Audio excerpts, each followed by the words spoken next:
Hello and welcome to Hidex LSC MikroWin training. Now we are going to look at the third view, which is the result view. Here you can see the results in the format defined in the template calculations.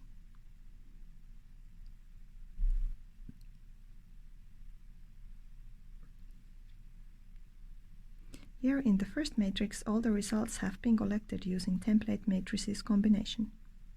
The spectra can be seen from the Spectra view. Here we have unquenched tritium, carbon-14 and background.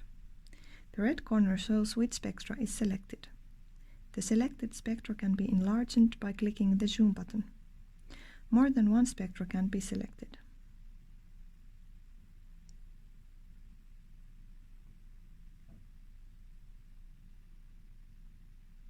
Here you can see the triple spectra as red and all counts as blue.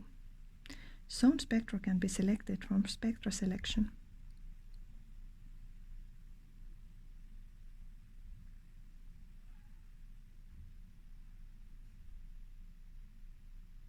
From general statistics, you can view the settings used in the run, such as the software versions used, ROIs, measurement and delay times. This info can be added to printout or export. That was all. See you next time.